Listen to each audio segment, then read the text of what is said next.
Most of us are familiar with the empires who once dominated wide sections of the European continent: Germany, France, Russia. But Poland also once had its time in the sun. Despite eventually having been wiped off the maps for roughly a century, Poland, together with Lithuania, used to be one of the most powerful forces in all of Europe. However, gradually the political system of the Polish Lithuanian Commonwealth started to fall apart. The Commonwealth's political system was called the noble democracy or golden liberty. 10% of the country's population was composed of noblemen, a gigantic number compared to other countries in Europe at the time. The nobility had dozens of rights, and regardless of whether a noble was poor or extremely rich, each nobleman could vote. The power of the monarch was limited, and the monarch was in fact chosen through elections. There was no official dynasty, and in many ways the monarch was simply a lifetime president, having to share power with his parliament. Of course, the monarchy did often pass from father to son or relative to relative, but that son or relative had to win the throne through elections. His succession wasn't ever guaranteed, and for a long period of time this system worked. Eventually, however, cracks began to form as the richest of the noblemen, the so-called magnates, started exploiting and expanding their powers during times of crisis to concentrate state authority within a smaller, higher elite interested in the preservation of their own landholdings within the Commonwealth, rather than the Commonwealth as a whole. This culture of selfishness and pursuit of personal gain eventually spread to the rest of the nobility as well, as each attempted to one-up the rest and boost his position of power within the Commonwealth. The growth of these personal realms and rivalries between magnates ultimately drove divides within the country, compromising its solidarity and democratic system as individual nobles became geopolitical pawns to be bribed and used by other more centralized powers like France and Austria. The influence of Polish culture and tradition began to dwindle as foreign cultures and agendas grew more prominent within the Commonwealth. Poland's Saxon king eventually stopped caring about local politics, which came to be dominated by Russia following the Great Northern War, leading him to cease residing in Poland altogether and focus on his smaller native Saxony instead. The new Russian-backed king, Stanislaus Augustus, would eventually take the throne with a will and intent to reform and save the Commonwealth by any means necessary. He sought to break Russia's hold over the Commonwealth and envisioned a Poland that was independent and strong.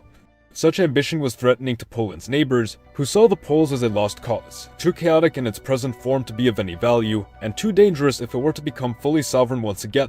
Catherine the Great of Russia proceeded to impose an official protectorate status upon Poland, while Prussian King Frederick the Great proposed its partition, something Russia strongly opposed, as they considered this a ceding of their own land. However, Frederick remained determined to capture the Polish corridor required for Prussia to connect its lands, and continued to insist as conditions within Poland became worse for Russia, further drawing Austria into the deal in something of a proposed territorial exchange, Austria receiving Polish lands, while Russia was allowed to expand into the Balkans. Thus, the partitions of Poland were launched, and the state ultimately disappeared for a time. But what if all that changed? What if in an alternate timeline, Poland was never partitioned? Following Poland's first partition, the still reigning Polish king would see the increased urgency for reform. The country had lost a third of its land, half its population, and a vast majority of its trade economy. Poland was no longer able to defend itself against foreign powers, as its army then only stood at a fraction of that of any one of its neighbors alone, forcing it into a precarious alliance with Prussia as a buffer against total Russian conquest. Thus, in 1791, Stanislaus Augustus produced a new constitution for the country, the second modern constitution in the world following that of the United States, and the very first modern constitution in all of Europe. It managed to successfully correct the power imbalance within the Commonwealth, between its classes, its branches of government, and its politicians. It established a proper constitutional but more stable hereditary monarchy. It enfranchised the common folk of the country, allowed opportunity for upward mobility through the class system, and ensured peasants were awarded certain protections. Finally, and perhaps most importantly, the constitution replaced the loose union which constituted the Polish Lithuanian Commonwealth with a unitary Polish state. Of course, this constitution only stoked additional fears within Russia and Prussia, the latter of whom abandoned their alliance on the pretext that the new constitution made Poland a different country which it held no allegiance to. The two greater powers proceeded to initiate the second partition, during which time many of Poland's magnates aligned with Russia out of fear that the constitution would strip them of the excessive power they had grown accustomed to at Poland's expense. Even King Augustus fell back in line with Russia, but not out of self-interest, but rather in the hopes that he might preserve Poland's territorial integrity at the expense of the constitution. However, he ultimately lost both, as well as his credibility among the Polish people. Uprising ensued within Poland in response to the partition and the abandoning of the constitution. This rebellion and future rebellions could prove to be major threats to territorial stability in the region, and thus, Russia and Prussia resolved to seize what remained of the state for themselves in the third partition. Once it became clear he could no longer reform or even save the country, Poland's king formally abdicated and exiled himself to St. Petersburg. But this time, that's not the case. We could certainly propose a timeline in which Prussia honors its alliance with Poland and supports them in repelling Russia, allowing the constitution to pass, and Poland to eventually rebound and focus on expanding eastward instead of westward. However, Prussia has already taken land from Poland and knows confidently that if Poland were to recover, it would only be a matter of time before they sought to reclaim what Prussia had taken from them. Worse yet, the more egalitarian and democratic ideals of this new Poland could seep into and threaten Prussia, which held a firm monarchical hierarchy, a fear many European monarchs held given the emerging revolution within France at the time. Thus, Prussian support seems highly improbable. We might suppose that Poland managed to fend off its first partition and continue to reform unhindered, but realistically Poland would be contending with three great powers across its western, southern, and eastern borders. There was opportunity for foreign support to be received, as Poland's king had requested it, but none was ever provided. Once again, this outcome is also improbable. There is more to the partition, however. Certainly the rebounding of Poland was a great fear for Russia and Prussia, but it was Poland's instability which provided just cause to initiate the partitions, particularly the civil war triggered by the Bar Confederation, whose purpose was to eradicate Russian influence within Poland, though unfortunately this also included the pro-Polish but Russian-backed king.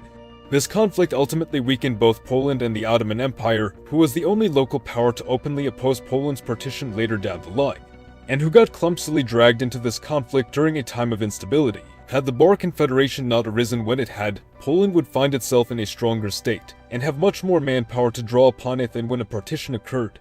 And I stress it, because without the excuse of so-called Polish anarchy, Prussia would have much more difficulty convincing Russia to give up land which they still feel is comfortably under their control. This allows time for King Stanislaw Augustus to continue improving Poland, and win over the trust of would-be Bar Confederates over time. If Prussia were to motivate Russia to take action eventually, it would certainly be later down the line, during which time multiple things could occur. Firstly, Prussia was still recovering from the exhaustive 7 Years' War which they barely survived. Prussia losing the 7 Years' War is yet another possible divergence point, but would come with too many additional consequences. If Poland avoids partition for a few more years, Prussia could be expected to be in a stronger state. However, so might the Ottomans, who would avoid the Russo-Turkish War of 1768 and consequently the Russo-Turkish War of 1787, not to mention the Austro-Turkish War of 1788. The Ottomans by this point have come to recognize that they could expand into Europe no further and were in need of internal reform. However, at this same time they faced mounting threats from Austria and Russia. While the Poles had been a historic bulwark against their expansion into Europe, now they were a check against Russia and Austria, or at least, they were. Russia's partitioning of Poland and the threat of a far stronger rival on their border was a major concern, and thus, the Ottomans would often align with other European powers who took aim at these two rivals, perhaps most notably establishing an alliance with France, and of course, assisting Sweden during the Great Northern War. If Poland were to come under threat again, having some support in the form of the Ottoman Empire, even if only minor, would at least help alleviate the strain on one of their borders, giving it more of a fighting chance, or even deterring an attempted partition in the first place. This is also not mentioning the greater strength Poland would have, not being fresh off of a civil war, and now being more cohesively united under the leadership of King Augustus, who would have firmly distinguished himself as a pro-Polish leader to the people. Yes, some magnates may still defect, but for the sake of this timeline we'll assume they are few, and perhaps in a Caesar-esque fashion. Stanislaw Augustus would confiscate and redistribute the land of defectors to loyal politicians and generals. Stanislaw Augustus was a big fan of the classical civilizations after all, and felt Poland should draw more from them. The constitution likely would come into effect earlier, and Prussia would use this as grounds under its treaty with Russia to intervene in Poland to prevent a so-called regime change. Russia would not involve itself, sensing that the Ottomans may take advantage of the situation to attack them, while sensing that Poland's constitution did not necessarily constitute a break from Russia's sphere, especially given the fact that Stanislaw Augustus was Catherine's handpicked king, and this was his constitution. Let's even suppose that for the sake of this scenario, Augustus is somehow able to reassure Catherine that the constitution will only make Poland a more useful ally to Russia, so much so that Catherine agrees to support the reform and provide some minor support against the Prussian incursion. In the end, Prussia is not only repelled, but forced to re-centralize in the Brandenburg half of the kingdom upon Prussia proper being captured by Russo-Polish forces. Most of these lands might simply be returned upon conditions of demilitarization, as holding them in the long term may prove too challenging for Poland, but still, their total annexation would likely discourage further Prussian efforts at eastern expansion. The Prusso-Russian alliance is broken earlier than in our world, and Polish pride swells in light of this monumental victory and the dawning of a new political age, an age of enlightened monarchy. Year by year, Poland would grow stronger and more independent of the Russian Empire. However, King Stanislaw would make the effort to retain a Russo-Polish friendship should Austria or Prussia attempt to threaten them. Powerful as Poland might become, being surrounded by powerful enemies on all sides is a losing arrangement for just about anyone.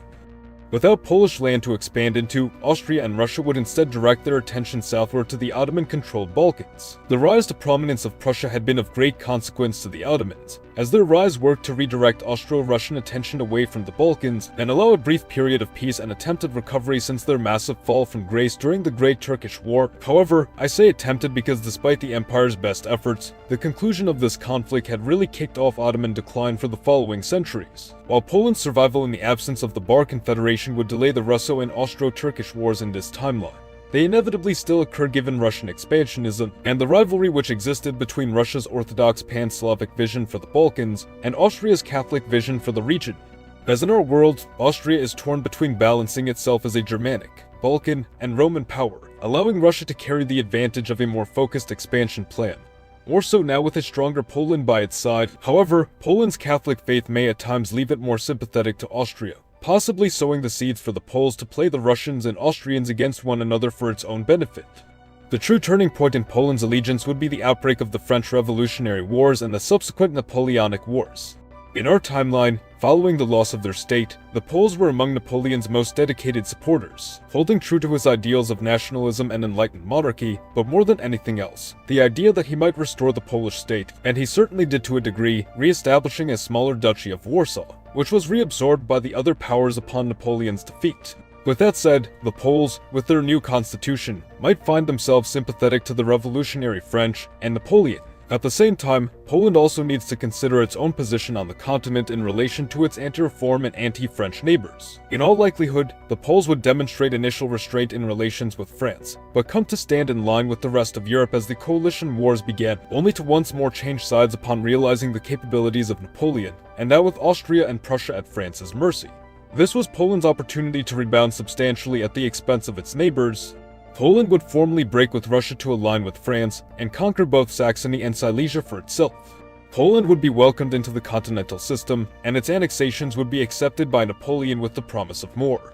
But only under a certain condition. See, the continental system was Napoleon's method of tackling the last major thorn in his side, the country responsible for organizing and financing the coalitions against it, the Kingdom of Britain. What the continental system was intended to do was quite literally create a continent-focused economic system, denying all access to Britain, and gradually crippling their economy. However, not everyone abided by the system. In the West, it was easy enough for Napoleon to directly enforce the system on France's immediate neighbors. But then there was Russia. Russia continued its trade with Britain, utterly undermining the continental system's purpose. As the Russians refused to stop, Napoleon was forced to invade directly, an invasion that ultimately brought about his downfall. But this time he has a strong and like-minded ally in the east in the form of Poland. Any territorial concessions Poland desired were theirs so long as they would act as a check against Russia. And so they would. When Poland is ultimately forced to invade Russia, and Moscow in particular, the Russians once again flee, but find that the Poles are far more willing to occupy Moscow for a greater duration of time than France had been. The Poles would be better able to maintain their supply lines given their familiarity with Eastern European conditions, and their close proximity, forcing the Russians to eventually negotiate if they hoped to ever have their capital back. In the end, Poland would have provided Napoleon the exact ally he needed to enforce his continental system in the east. Napoleonic control over Europe would be solidified, and continental policy would be dominated by the French in the west, and the Poles in the east. The US of Z thanks you for watching. Support your legion by liking the video, or join our ranks by subscribing for more. Mr. Z out.